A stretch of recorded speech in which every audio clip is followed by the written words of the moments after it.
Hello student, कैसे हैं आप लोग। आई होप कि आप बहुत ही अच्छे होंगे। तो आज इस वीडियो में हम बात करने वाले हैं, आपके पेपर सोल्व करवाने वाले हैं एम्स बीएससी पैरामेडिकल जिनका एग्जाम्स है वो 25 को होने वाला है। तो जो भी स्टूडेंट्स इस चैनल पे अभी पहली बार आए वो चैनल को सब्सक्राइब कर लीजिए, बेल आइकन दबा लीजिए ताकि जितना भी आपका यहाँ पे क्वेश्चंस पेपर सोल्व करवाया जाता है वो आपको लिंक है वो हमारा लिंक मिल जाए। ठीक है, टेलीग्राम का लिंक डिस्क्रिप्शन में दिया है, वहाँ से भी आप ज्वाइन हो सकते हो। तो चलिए आज की सेशन को स्टार्ट करते हैं। यहाँ पे आपके अप्रोक्स 30 क्वेश्चन हमने बायोलॉजी के फुल सिलेबस से कवर किए हैं। ठीक है, तो कमेंट बॉक्स में जरूर बताएं कि कितना क्वेश्चंस हैं वो आपके राइट हुए हैं। ठीक है, जिससे कि आपको एक अच्छा कॉन्फिडेंस आए, आपका एग्जाम्स है वो बेटर जाए। ठीक है, तो चलिए आज का सेशन स्टार्ट करते हैं। सबसे पहले आपको पहला क्वेश्चन 91 नंबर का क्वेश्चन देखना होगा। इधर आपको इंग्लिश मीडियम में मिल जाएगा, एक तरफ आपको हिंदी मीडियम में दिया हुआ है। ठीक है, इट्स क्लियर। ओके, तो जस्ट स्टार्ट नाउ।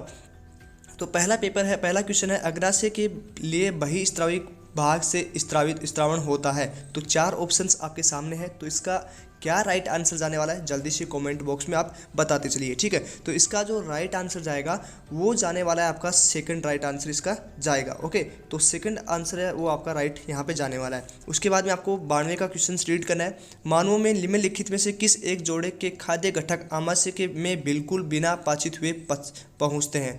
तो यहाँ पे आपके सामने 4 ऑप्शन है, बहुत ही ईजी क्वेश्चन है, एनसीईआरटी का क्वेश्चन है जो आप जल्दी से सोल्व कर सकते हो। ठीक है, तो 92 में क्या आंसर आपका जाने वाला है। तो 92 में जो आपका आंसर जाएगा वो आंसर जाने वाला है आपका थर्ड आंसर यहाँ पे जाएगा। ठीक है, वसा और सेलुलोज। ठीक है, उसके बाद में हम 93 का क्वेश्चन पढ़ेंगे। एक व्यक्ति जो मदिरा का आदी है, ठीक है, उसका यकृत खराब हो जाता है क्योंकि देखिए मदिरा जो होता है वो एल्कोहलिक होता है। ठीक है, तो ये हमारे जो है यकृत को डैमेज करता है। तो यहाँ पे आपका 4 ऑप्शन है। तो क्या आंसर 93 में आपका जाने वाला है। बहुत ही अच्छा क्वेश्चन है ये। तो 93 में जो आपका आंसर जाएगा वो आंसर जाने वाला है आपका सेकंड। ठीक है, यकृत अत्यधिक वसा का संग्रहण करता है। उसके बाद में हम 94 नंबर क्वेश्चन को रीड करेंगे। तो 94 नंबर क्वेश्चन जो है वो है हाइपोथैलेमस द्वारा निर्मित हार्मोन को न्यूरोहाइपोफाइसिस तक संचरण किसके द्वारा होता है। तो यहाँ भी आपके पास 4 ऑप्शन है जो कि एनसीईआरटी की लाइन है। तो 94 में क्या आंसर आपका जाने वाला है।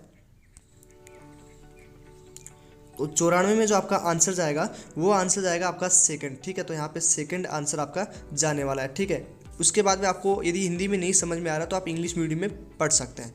95 नंबर को हम क्वेश्चन सोल्व करेंगे। स्तनधारियों की वृद्धि और उसके दुग्ध निर्माण के कार्य कौन सा हार्मोन नियंत्रित करता है। ठीक है, तो यहाँ पर भी आपके सामने 4 ऑप्शन है। क्या इसका राइट आंसर जाने वाला है। 95 में जो राइट आंसर जाएगा वो आपका आंसर जाएगा 95 में 4। ठीक है, तो 4 यहाँ पे आंसर जाएगा। ओके, देन हम बात करें 96 क्वेश्चन की।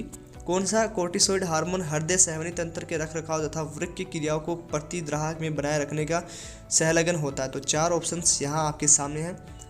इंग्लिश मीडियम से आप हो तो आप इंग्लिश मीडियम में यहाँ से रीड कर सकते हो। ओके, तो क्या आंसर आपका 96 में जाएगा। तो 96 में जो आंसर है वो बहुत ही ईजी है, वो आपका आंसर जाने वाला है वो आपका जाएगा सेकेंड आंसर। ठीक है, कोर्टिसोल।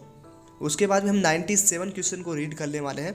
तो 97 का क्या आंसर जाएगा। मस्तिष्क का डैश में श्वसन तथा जठर स्रावों को नियंत्रण के लिए केंद्र होता है। तो कौन सा केंद्र है। 4 ऑप्शन आपके सामने हैं। 97 में क्या आंसर आपका जाएगा। ओके, तो यहाँ पे जो आपका आंसर जाने वाला है वो फर्स्ट आंसर मेडुला जाएगा। उसके बाद में हम 98 नंबर क्वेश्चन को पढ़ेंगे। निम्न में से कौन सा न्यूरोट्रांसमीटर नहीं है। तो 4 ऑप्शन यहाँ पे है, बहुत ईजी क्वेश्चन है, यदि किसी को नहीं आता है तो वो रट लीजिए। न्यूरोट्रांसमीटर नहीं है, तो 4 ऑप्शंस आपके सामने हैं। 98 में क्या आंसर आपका जाने वाला है। 98 में जो आपका आंसर जाएगा वो जाएगा answer fourth. Okay, fourth answer यहाँ पे जाने वाला है। उसके बाद में हम बात करेंगे विश्राम अवस्था में अंतरस्त्र पर आवेश किस कारण उत्पन्न होता है। तो 4 ऑप्शंस फिर आपके सामने 99 में है।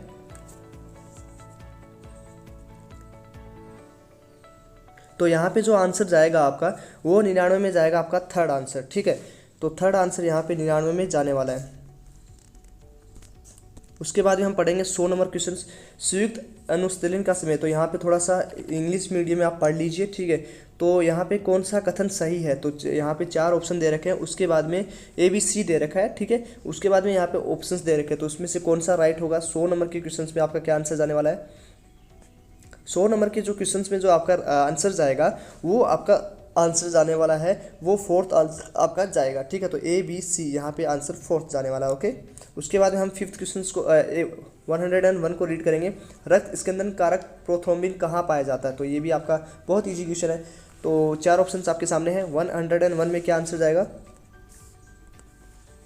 101 में आपका आंसर जाने वाला है, थर्ड आंसर आपका यहाँ पे जाएगा। ठीक है, तो रुधिर प्लाज्मा में। उसके बाद में हम बात करें नेक्स्ट क्वेश्चन की, रक्त का पीएच होता है, तो रक्त का पीएच कितना होता है? आपको सबको पता है कि रक्त का पीएच क्या होता है, तो कितना होता है जल्दी बोलिए, 7 पॉइंट या 7.4 जल्दी से। तो यहाँ पे जो आपका आंसर होता है ये आपको याद रखना है। ठीक है, 7.4 हल्का क्षारीय होता है। ठीक है, तो यहाँ पे आपका 7.4 आंसर जाएगा। उसके बाद में आपको अल्ट्रा फिल्ट्रेट में पाया जाता है, तो यहाँ पे आपको ये भी बहुत ही ईजी क्वेश्चन है। तो 4 ऑप्शंस आपके सामने हैं जो कि एनसीईआरटी से हैं। 103 में आपका क्या आंसर जाने वाला है? 103 में जो आपका आंसर जाएगा वो फर्स्ट आंसर आपका जाने वाला है। ओके, तो फर्स्ट आंसर यहाँ पे सही रहेगा।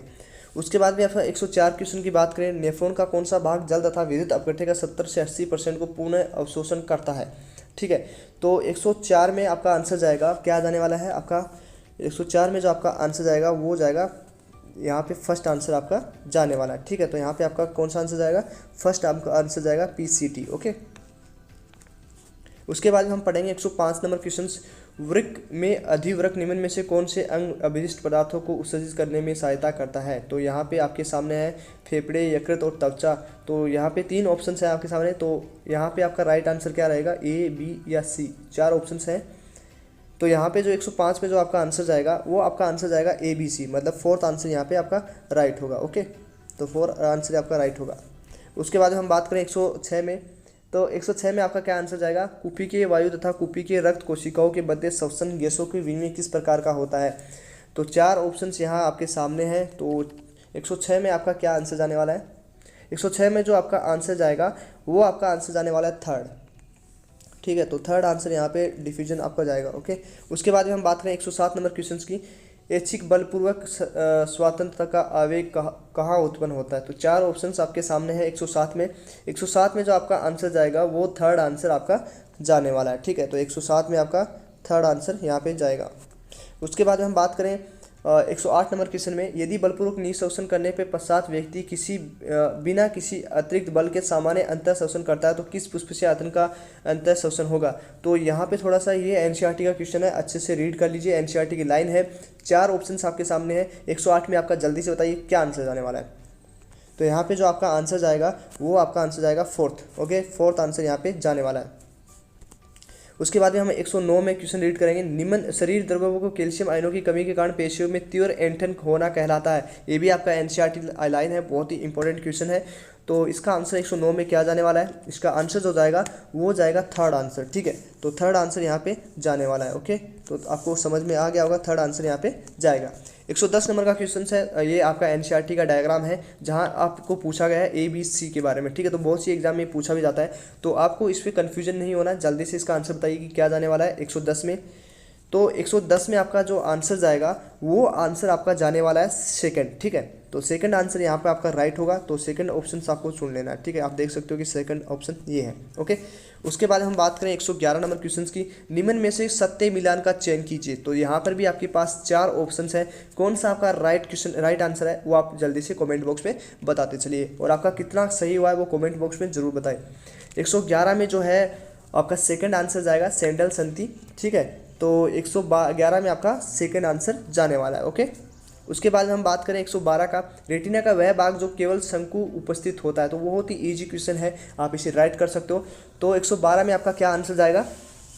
यहाँ पे आपका आंसर जाने वाला है वो सेकंड, फोबिया सेंट्रलिस। ठीक है, उसके बाद में हम बात करेंगे 113वें नंबर क्वेश्चन की। 113 नंबर में आपका क्या आंसर जाएगा?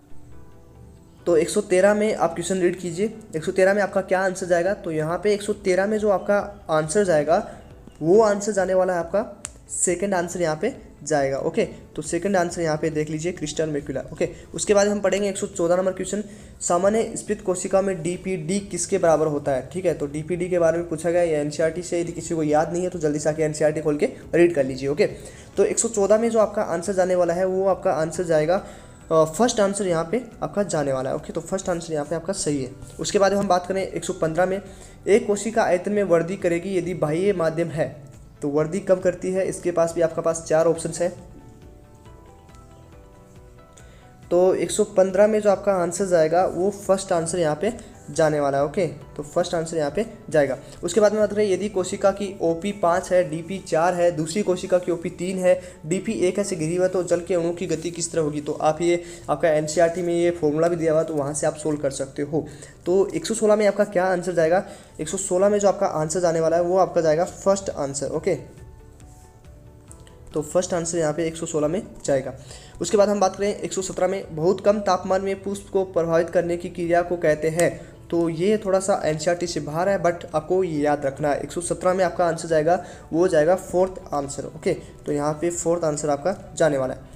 उसके बाद में एक रिएक्शन आपको दी है कि किण्वन किस समीकरण द्वारा प्रदर्शित किया जाता है। ये आपका NCERT से उठाया हुआ है, तो ये आपको याद होना चाहिए। ठीक है, बहुत सी एग्जाम्स में पूछा भी जाता है कि एल्कोहल कितना बनता है, CO2 के कितने अणु निकलते हैं ग्लूकोज के से, तो ये आपको कैलोरी कितनी निकलती है ये आपको याद रखना होगा। ठीक है, तो ये रिएक्शन आपकी NCERT में, तो वो अच्छे से रीड कर ले। तो 118 में जो आपका आंसर जाने वाला है वो आपका सेकंड आंसर जाएगा। ओके, तो सेकंड आंसर यहाँ से जाएगा। उसके बाद हम बात करें 119 की, अल्फा कीटोग्लूटारेट हाइड्रोजनेस एंजाइम काम में आता है। तो क्या काम आता है ये आपको सबको पता है, क्योंकि ये आपका NCERT में है। तो यहाँ पे आपका आंसर है ऑक्सीकरण यानी V कार्बोक्सीकरण, तो इसका आंसर जाएगा फोर्थ।